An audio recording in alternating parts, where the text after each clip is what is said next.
बुद्धिमान हिरण। एक नदी के किनारे पर एक बड़ा जंगल था।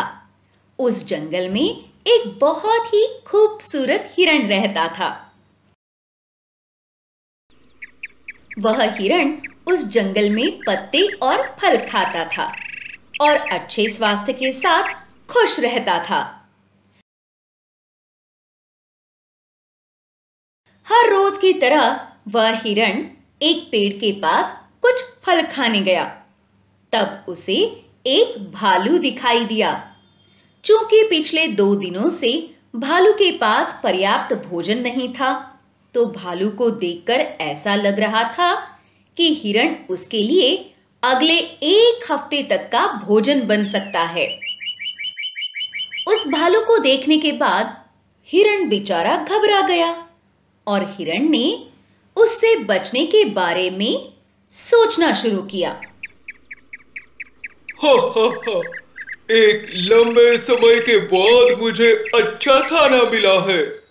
तुम्हें देखकर मुझे ऐसा लग रहा है तुम मेरे लिए अगले 1 सप्ताह तक काफी हो।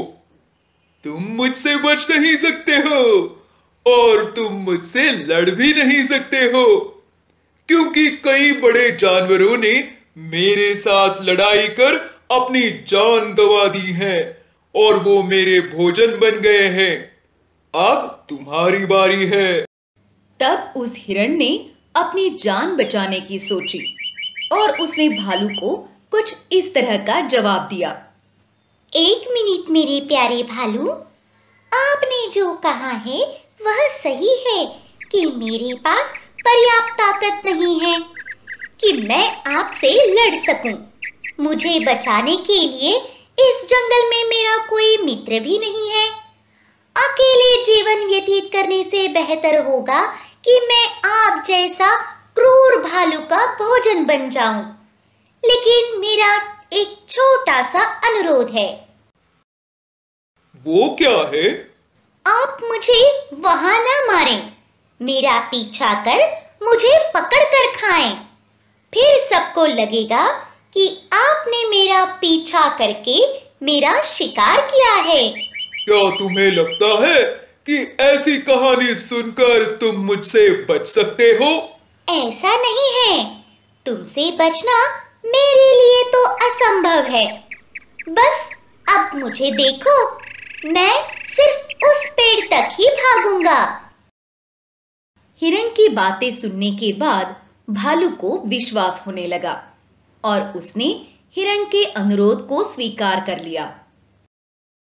हिरण को लगा कि यही सही समय है और भालू से बचने के लिए वो दूर भागने लगा।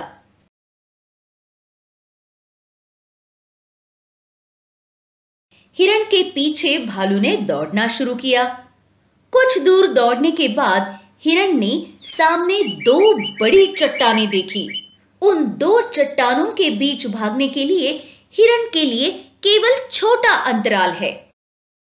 हिरण को तेजी से भागते देख भालू ने भी अपनी गति बढ़ाई। हिरण ने उन दोनों के बीच की खाई को पार किया। वही दूसरी तरफ भालू ने भी उन 2 चट्टानों को पार करने की कोशिश की जिनके बीच छोटा अंतराल था। चूंकि उन चट्टानों के बीच छोटा अंतराल था, लेकिन भालू के लिए उसे पार करना बहुत मुश्किल था और वह उन चट्टानों के बीच फंस गया, जिसकी वजह से भालू उन चट्टानों के बीच न आगे जा सका और न पीछे आ सका। ये सब देखने के बाद भालू को कुछ इस तरह का एहसास हुआ। तो इस तरह तुमने मुझे धोखा दिया है?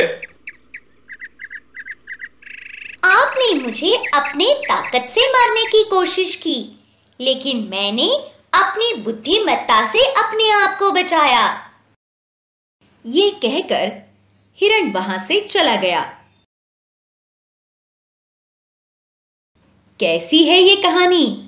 इस कहानी में नैतिक ये है कि शारीरिक शक्ति की तुलना में बुद्धि महान है। नीचे आपको इस कहानी का जो भी पहलू पसंद आया हो वो नीचे कमेंट करना ना भूले।